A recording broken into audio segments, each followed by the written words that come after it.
வணக்கம். இப்போ இந்த வீடியோ ப்ரெசன்டேஷனில் நம்ம MCX க்ரூட் ஆயில் மார்க்கெட்டில் இன்றைக்கி எப்படி ட்ரேட் பண்ணலாம் அப்படின்றத பற்றி பார்க்குறதுக்கு முன்னாடி போன வாரம் வெள்ளிக்கிழமை மார்க்கெட்டில் என்ன நடந்தது நம்ம என்ன எதிர்பார்த்தோன்னு பார்ப்போம். நீங்கள் பார்த்துட்டு இருக்கிறது குட்வில்லோட சார்ட்டிங் டூல். இந்த ரெட் கலர் கேண்டில்ஸ்டிக் தான் போன வாரம் வெள்ளிக்கிழமை மார்க்கெட்டோட ப்ரைஸ் ஓப்பனிங். 4980 பக்கமாக க்ரூட் ஆயில் மார்க்கெட் ஓப்பன் ஆகிருக்கு. நம்ம எல்லாருக்கும் தெரிஞ்சது என்னென்னா க்ரூட் ஆயில் மார்க்கெட் தொடர்ந்து அதோடைய டவுன் ட்ரெண்டே கண்டினியூ பண்ணிகிட்ருக்கு அப்படின்றது தான். அந்த அடிப்படையில் ப்ரைஸ் ஓப்பன் ஆனதுக்கப்புறம் மறுபடியும் அதோடைய டவுன் ட்ரெண்ட் கண்டினியூ ஆகி 4940 பக்கமாக க்ரூட் ஆயில் மார்க்கெட் வந்திருக்கு. அதுக்கப்புறம் 4960 சப்போர்ட் எடுத்து க்ரூட் ஆயில் மார்க்கெட் பார்த்திங்கன்னா இந்த இடத்துல நல்ல சப்போர்ட் எடுத்து இறுதியாக 4968 க்ளோஸ் ஆகிருக்கு. இதுதான் போன வாரம் வெள்ளிக்கிழமை மார்க்கெட்டில் நடந்த முழுமையான ப்ரைஸ் ஆக்ஷன். வழக்கம் போல் அதோடைய டவுன் ட்ரெண்டையே அது கண்டினியூ பண்ணியிருக்கு. சரி, இன்றைக்கி என்ன பண்ணலாம் அப்படின்னா, இன்றைக்கி மார்க்கெட்டோட ப்ரைஸ் ஓப்பனிங் கிட்டத்தட்ட எங்கே க்ளோஸ் ஆச்சோ அதுக்கு பக்கமாகவே ஓப்பன் ஆகிறதுக்கு வாய்ப்பு இருக்கிற மாதிரி வெளிநாட்டில் இருக்க நைமெக்ஸ் மார்க்கெட் வச்சு பார்க்குறப்ப நமக்கு தெரியுது.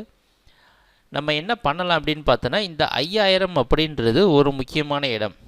நம்ம மூவிங் ஆவரேஜ் பார்த்திங்கன்னா இந்த 5020 கரெக்டாக இருக்குது. அதனால் அதிகமான சரிவை சந்தித்த காரணத்தினால இந்த 5020க்கு மேலே க்ரூட் ஆயில் ப்ரைஸ் ட்ரேட் ஆகிற சமயத்தில் ஓரளவு பையிங்க்கு சாதகமாக இருந்து அடுத்த ரெசிஸ்டன்ஸை தொடுறதுக்கு வாய்ப்பு உண்டு. ஆனால் நம்ம நல்ல ஞாபகத்தில் வச்சுருக்கணும், க்ரூட் ஆயிலுடைய மொத்த ட்ரெண்டு டவுன் ட்ரெண்ட் தான், இன்னும் ட்ரெண்டு மாறலை. ஆனால் நம்ம எதிர்பார்க்குறது என்னென்னா, இவ்வளவு சரிவை சந்தித்த காரணத்தினால ஒரு ரீட்ரேஸ்மெண்ட், ஒரு புல் பேக் அப்படின்னு சொல்லுவாங்க. அந்த அடிப்படையில் மார்க்கெட் அடுத்த ரெசிஸ்டன்ஸை தொடுறதுக்கு வாய்ப்பு உண்டு. ஆனால் இந்த ஒவ்வொரு ரெசிஸ்டன்ஸை தொடுற சமயத்துலேயும் மார்க்கெட்டில் செல்லிங் இருக்கும். ஏன்னா க்ரூட் ஆயிலோட மொத்த ட்ரெண்டு டவுன் ட்ரெண்ட் அப்படின்றதுனால. அதனால் என்னென்னா, நம்ம குட்வில் சார்ட்டிங் டூல் உதவியால் நீங்கள் எதாவது பை பண்ணிங்கன்னா குறைந்த லாபம் வந்தால் கூட அதை புக் பண்ணிட்டு வெளியே வர்றது நல்லது. எது வரைக்கும் ஒரு செல்லிங் ரெசிஸ்டன்ஸில் இருக்கும் அப்படின்னு பார்த்தா 5160 வரைக்கும் இந்த ரெசிஸ்டன்ஸில் செல்லிங் இருக்கிறதுக்கு வாய்ப்பு உண்டு. 5160க்கு மேலே ப்ரைஸ் தாண்டுறப்ப நம்ம பார்த்துக்கலாம் என்ன நம்ம செய்யலாம் அப்படின்ட்டு.